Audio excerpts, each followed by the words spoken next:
دوستو آپ کا استقبال ہے ہمارے چینل کیو اے اے ریئیکٹ اسٹوڈیو پر۔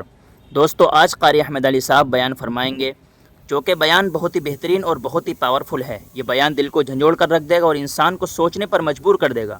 اس لیے میری آپ سے گزارش ہے کہ اس بیان کو آخر تک ضرور سنیے گا، انشاءاللہ اس میں ہمارے لیے بہت بڑی نصیحت ہے۔ تو آئیے سنتے ہیں آج کا خوبصورت بیان۔ ویڈیو پسند آئے تو لائک اور شیئر کریں اور چینل کو سبسکرائب کریں۔ چلیے مل کر بیان سنتے ہیں۔ لیکن ابھی جو میں واقعہ آپ کو سنا رہا ہوں کہ محبت نام کس کا ہے، میرے دوستو آپ کو معلوم ہے ہمارے نبی ہجرت کر کے مکہ سے کہاں گئے؟ ساتھ میں بولو نا کہاں پہنچے؟ بہت جلدی جلدی بتا رہا ہوں، ہجرت کر کے کہاں پہنچے؟ مدینہ۔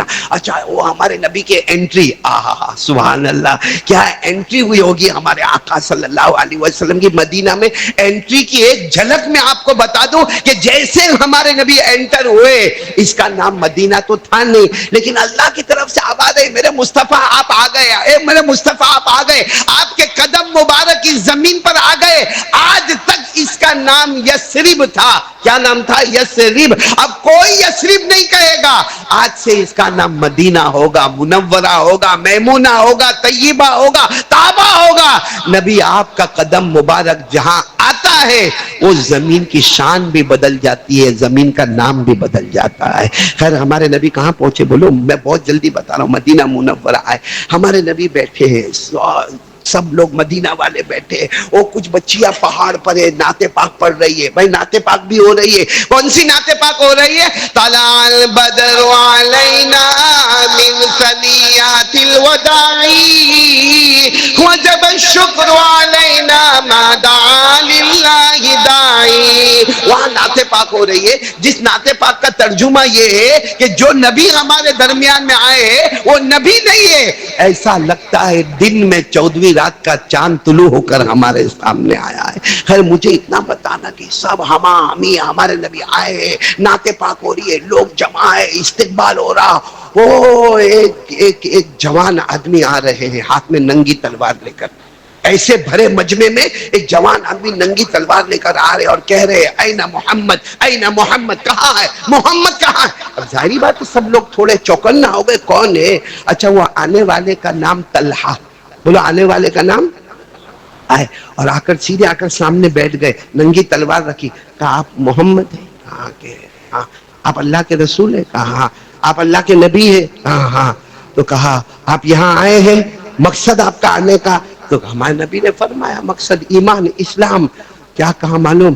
میں وہ پہلا ہوں جو آپ کے ہاتھ پر ایمان قبول کرتا ہوں، میں وہ پہلا ہوں جو آپ کے ہاتھ پر ایمان قبول کرتا ہوں۔ اور پھر کیا کہا معلوم؟ اب جوان تھی اور سب کے بیچ میں اور استقبال ہو رہا ہے، تو انہوں نے جوان نے حضرت طلحہ، بولو کون؟ طلحہ، یوں کھڑے ہوئے اور کھڑے ہو کر کہا میرے پیارے نبی، اب تو آپ نبی ہو گئے میرے، میں مسلمان ہو گیا، آپ جو کہیں گے وہ میں، بولو وہ میں کروں، جس سے آپ روکیں گے اس سے میں رکوں۔ تو ہمارے نبی صلی اللہ علیہ وسلم دیکھا کہ اتنا بڑا مجمع، نعت پاک ہو رہی ہے اور سب طرف سے استقبال ہو رہا، اور یہ بلند آواز سے کہہ رہے نام ان کا طلحہ ہے، حضرت طلحہ، اب کہو گے حضرت طلحہ رضی اللہ تعالیٰ عنہ، اور وہ کیا کہہ رہے کہ آپ جو کہیں گے وہ میں کروں گا، جس سے آپ روکو گے میں رکوں گا۔ تو ہمارے نبی نے کیا فرمایا معلوم؟ جاؤ اپنے ابا کو قتل کر کے آؤ، جاؤ اپنے ابا کو، ان کے ابا کا نام برا، بولو ان کے ابا کا نام برا، کہا تمہارے ابا کا نام برا ہے نا، کہا جاؤ قتل کر کے آؤ، انہوں نے ایمان قبول نہیں کیا ہے، قتل کر کے آؤ۔ تو ان کے ہاتھ میں ننگی تلوار تو تھی، فوراً یوں پیچھے مڑے، کہا اللہ کے رسول اللہ کی قسم، یوں گیا اور یوں ابا کا سر لے کے آ گیا۔ معلوم ہے ہمارے نبی نے ان کا کپڑا پکڑ لیا، کپڑا پکڑ لیا تو کہا کہ کیوں آپ نے کپڑا کیوں پکڑا؟ ہمارے نبی نے فرمایا میں مدینے میں جوڑ پیدا کرنے آیا، مدینے میں توڑ پیدا کرنے نہیں آیا، میں تو تمہارا امتحان لے رہا تھا کہ جوان ہو، اتنے مجمع کے بیچ میں کہہ رہے ہو جو کہو گے کروں گا، جس سے روکو گے رکوں گا، امتحان لینا تھا، باقی تمہارے ابا کو قتل کرنا مقصود نہیں ہے۔ تو وہ طلحہ روئے ہیں، بھائی وہ جوان ہٹے کٹے تندرست روئے، اور روتے روتے کیا کہا میرے نبی آپ نے مجھ پر شک کیا؟ ارے میں قسم کھا کر کہتا ہوں جو کہو گے کروں گا، جس سے روکو گے رک جاؤں گا۔ اب وہ ہمارے نبی صلی اللہ علیہ وسلم کے ساتھ میں کون؟ بولو حضرت، ہاں، اٹھنا بیٹھنا کھانا پینا سفر حضر۔ ایک دن ایسا ہوا کہ ہمارے نبی صلی اللہ علیہ وسلم فجر کی نماز میں آئے تو طلحہ بالکل ان کی جگہ فکس تھی کہ یہاں طلحہ ہوتے تھے. جیسے بعد ہمارے لوگوں کی مسجد میں جگہ اتنی پیاری لگتی ہے کہ وہ جگہ انہی کی ہوتی ہے, بلکہ ایڈریس ہوتا ہے کہ اگر اس آدمی کو ملنا ہے تو فلاں نماز میں, فلاں صف میں, فلاں جگہ دیکھنا, وہ آدمی تم کو نظر آئے گا. تو طلحہ کی جگہ بھی فکس تھی. اب ہوا کیا معلوم, وہ ہمارے نبی نے دیکھا تو طلحہ فجر کی نماز میں نہیں. حالانکہ مسجد نبوی اور حضرت طلحہ کا گھر 3.5 کلومیٹر, بولو کتنا, لیکن فجر کی نماز میں نہیں, ظہر میں بولو نہیں, عصر میں نہیں, پانچوں نمازوں میں نہیں. ہمارے نبی صلی اللہ علیہ وسلم سمجھے کہیں سفر وفر پر گئے ہوں گے. دوسرے دن پھر فجر, ظہر, عصر, مغرب, عشاء ساتھ میں بولو طلحہ نہیں. تیسرے دن پھر فجر, ظہر, عصر, مغرب, عشاء بولو طلحہ نہیں. 3 دن ہو گئے نا. تو ہمارے نبی صلی اللہ علیہ وسلم چوتھے دن ظہر کی نماز میں یا عصر کی نماز میں, ہمارے نبی صلی اللہ علیہ وسلم نے اعلان کیا, برابر عصر کی نماز میں اعلان کیا, اینا طلحہ, ارے بھائی تم لوگ سب نماز پڑھنے آ رہے ہو, آج چوتھا دن ہے, وہ طلحہ نظر نہیں آتے, وہ کسی کو کچھ پتا ہے؟ تو ایک صحابی کھڑے ہو گئے, کہا اللہ کے رسول بہت بیمار ہے, ہوتے بہت, اور اتنے بیمار ہیں اب نہیں بچیں گے, آخری سانسیں لے رہے اور اپنے گھر پر ہے, بہت بیمار ہے. وہ طلحہ جنہوں نے یہ کہا تھا کہ آپ جو کہیں گے میں کروں گا, جس سے آپ روکو گے رکوں گا, آج وہ بیمار ہے. اور ایک بات یاد رکھنا, ماں اپنے بچے سے محبت کرتی, اس سے زیادہ نبی اپنے امتی سے محبت کرتے. تو ہمارے نبی کا دل کیسا تڑپا ہوگا کہ اچھا 4 دن ہو گئے, مجھے خبر نہیں کہ وہ بیمار ہے, ایک کام کرو, چلو سب سب سب سب سب سب ساتھ میں چلو. بس وہ ایک اعلان ہو گیا کہ چلے, سب ساتھ میں چلے. ہمارے نبی آگے آگے, بولو صحابہ. چلتے چلتے ہمارے نبی وہ 3.5 کلومیٹر کا سفر کر کے گئے. جب گئے تو دیکھا کہ طلحہ تو بے ہوش ہے. پورا مجمع بولے طلحہ کو کچھ نہیں معلوم, جیسا قومے میں آدمی چلا جاتا ہے, طلحہ بے ہوش ہے. ہمارے نبی نے دیکھا, پیشانی دیکھا, ہمارے نبی کے آنکھوں میں آنسو تھے, اور گھر والوں کو جمع کر کے کہا آج رات انتقال ہو جائے گا. بولو آج رات طلحہ کا. سارے گھر والوں نے جو چیخ چیخ کے رونا شروع کیا, کیونکہ نبی نے کہہ دیا, بات فائنل ہو گئی کہ آج رات کو انتقال ہو جائے گا. لیکن ہمارے نبی نے کہا گھر والوں سننا, بہت نصیب والے ہیں, جب انتقال ہو جائے تو مجھے خبر کر دینا, میں پھر رات کو آؤں گا, اور یاد رکھنا میں اپنی چادر لے کر آؤں گا, اسی میں ان کو کفن دینا ہوگا. بولو سبحان اللہ. اور انتظار کرنا, غسل میں دینے والا ہوں. بولو سبحان اللہ. ارے انتظار کرنا, جنازے کی نماز میں پڑھانے والا ہوں. ارے انتظار کرنا, دفن کا کام میں کرنے والا ہوں. وہ گھر والے سب کے سب بیٹھے, ہمارے نبی وہاں سے صحابہ کو لے کر چلے. جب ہمارے نبی یہاں لے کر چلے, یہاں مغرب کی نماز کے لیے ہمارے نبی آئے ہوں گے, وہاں طلحہ کی آنکھ مبارک کھلی. بولو سبحان اللہ. وہاں طلحہ کی آنکھ کھلی تو آدمی بے ہوش ہو, آنکھ کھلی.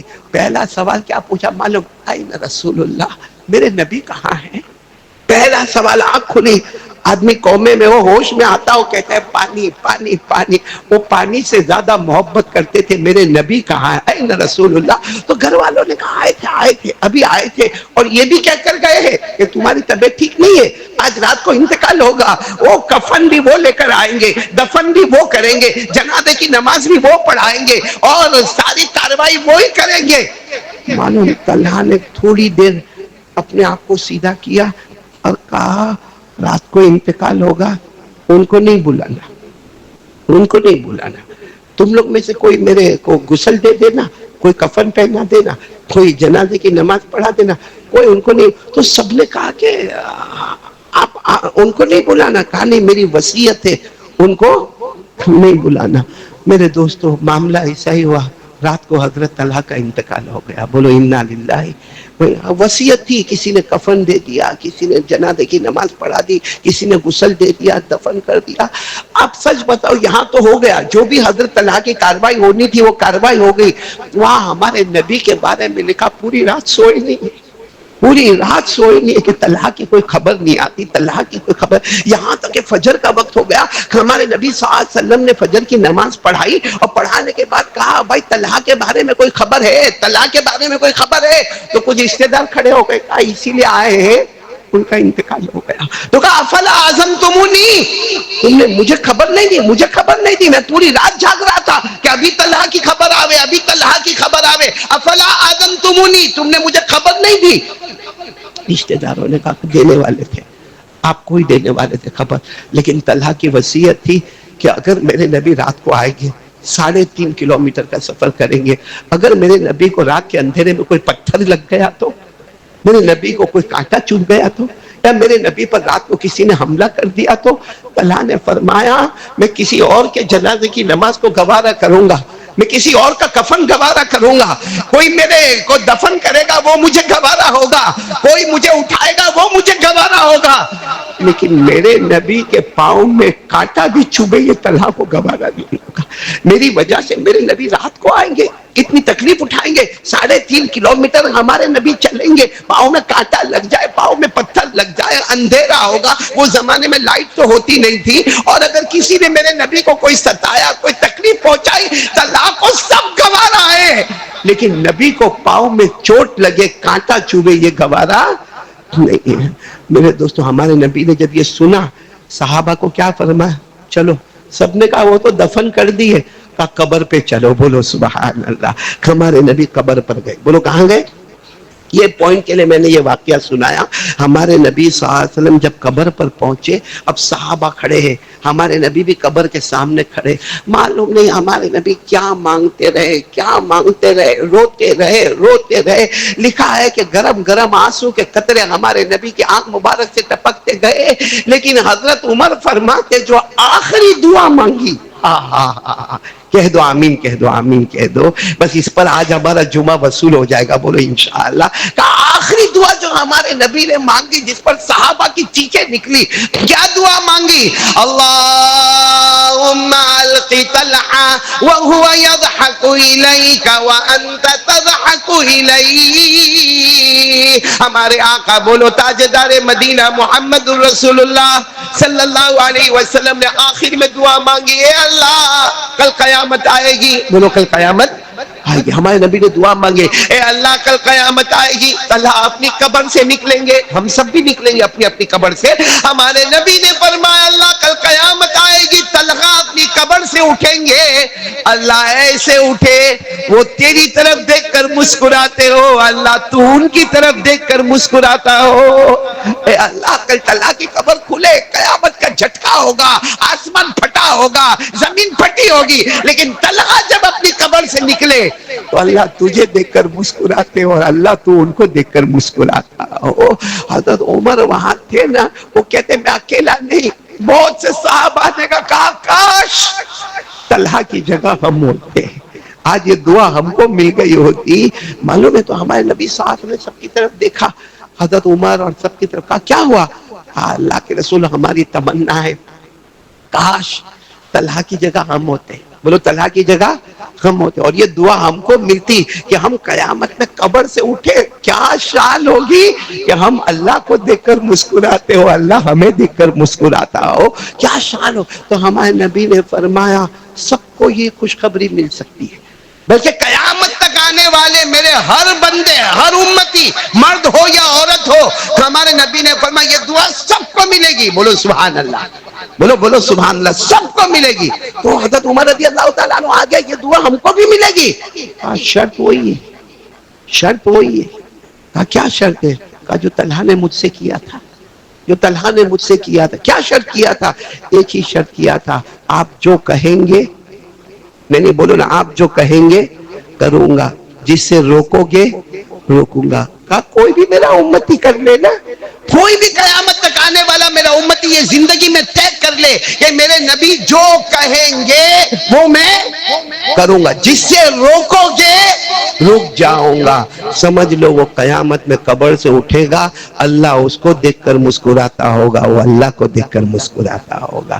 تو میرے پیارو کون کون اس کے لئے تیار ہو رہا ہے کہ ہم ایک طے کر لے کہ میرے نبی جو کہے، معلوم ہے ہمارے نبی جو کہے وہ بولو، جسے روکے رکنا، یہ قرآن میں لکھا ہے، ارے بولو نے قرآن میں لکھا۔ اور امام شافعی رحمت اللہ علیہ فرماتے پورا قرآن نازل نہ ہوتا، صرف یہ آیت نازل ہوتی تو امت کی ہدایت کے لئے کافی تھا۔ امام شافعی فرماتے 6666 آیت نازل نہ ہوتی، صرف اتنا ٹکڑا نازل ہوتا، وَمَا آتَاكُمُ الرَّسُولُ فَخُذُوهُ وَمَا نَهَاكُمْ نهاكم عنه فانتهوا. تو میرے دوستو کون کون تیار ہے؟ دونوں ہاتھ اوپر کر کے بولے جو نبی کہے وہ کرنا، جسے نبی روکے رکنا. ایک بات آپ کو بتا دو میرے دوستو، چونکہ ہم لوگوں کے اندر سٹائل وائل بہت ہے نا. عمر بن عبدالعزیز کا نام سنا؟ آخری بات سنا. 16 سال کے تھے، بہت ہینڈسم تھے، بہت خوبصورت تھے، بہت سمارٹ تھے. ان کے ابا نے ان کو مصر سے مدینہ پڑھنے بھیجا. مصر سے کہاں بھیجا؟ عمر بن عبدالعزیز 16 سال کے جوان، ماشاءاللہ پڑھنے کے لیے ہوشیار بہت پڑھنے میں. ان کے استاد کا نام ہے حضرت صالح. بولو کیا نام ہے؟ صالح بن کیسان. آپ صرف اتنا یاد رکھو، حضرت صالح. دیکھو حضرت صالح نے عصر کی نماز پڑھی. السلام علیکم ورحمۃ اللہ. پیچھے مڑ کر دیکھے تو ان کے اسٹوڈنٹ کون؟ عمر بن عبدالعزیز. ان کی ایک رکعت گئی تھی. بولو ان کی ایک رکعت. تو حضرت صالح نے، استاد تھے نا وہ، تو استاد تھے، نماز کے بعد کہا ادھر کیوں رکعت گئی؟ عصر کی رکعت کیوں گئی تمہاری؟ تو حضرت عمر بن عبدالعزیز ہماری طرح جھوٹے نہیں تھے. کہا ہوگا بال سیٹ کر رہا تھا کہ بال کی سٹائل اچھے زلفے ولفے ہوں گے ان کے، تو کہا ذرا بال سیٹ کر رہا تھا. تو سیٹ کرنے میں تھوڑی دیر ہو گئی تو عصر کی رکعت چلی گئی. سننا، ان کے استاد نے کیا کیا، ایک وہ زمانہ موبائل کا نہیں تھا، خط لکھا ان کے ابا کو مصر، یعنی مدینے سے مصر خط لکھا کہ تمہارا بیٹا بال سیٹ کرتا ہے، اس میں عصر کی نماز نہیں گئی ہے، عصر کی ایک رکعت گئی ہے. وہ ابا بھی کیسے؟ ابا کا نام عبدالعزیز، شیخ عبدالعزیز. وہ ابا بھی کیسے؟ ایک آدمی کو فوراً تیار کیا کہ گھوڑے پر بیٹھو، جاؤ مدینہ جاؤ مدینہ جاؤ، اور ان کے استاد کو میرا سلام کہنا، یہ ہدیہ دینا، اور پھر میرے بیٹے کے پاس جانا. میرا بیٹا 16 سال کا جوان ہے، پکڑنا، گریبان پکڑنا، حجام کے پاس لے جانا، سارے بال کٹوا دینا، اور حجام کو کہہ دینا کہ میں پیسہ جمع کر کے جاتا ہوں، ہر 15 دن پہ اس کے بال کاٹے، کیونکہ یہ باپ بال جائیں گے وہ گوارا ہے، مگر بال کی وجہ سے عصر کی ایک رکعت جائے گی، ابا کو گوارا نہیں ہے. میرے دوستو اس کو کہتے حضور پاک صلی اللہ علیہ وسلم کی محبت، کہ ایک بال کی سیٹنگ جائے وہ سب گوارا ہے. بال سر پہ نہیں ہوں گے وہ گوارا، مگر عصر کی تکبیر اولا فوت ہو جائے وہ گوارا. آج ایسا ابا نہیں کر سکتا، کیونکہ ابا خود فجر نہیں پڑھتا تو بیٹے کو کیا بولے گا کہ فجر پڑھ.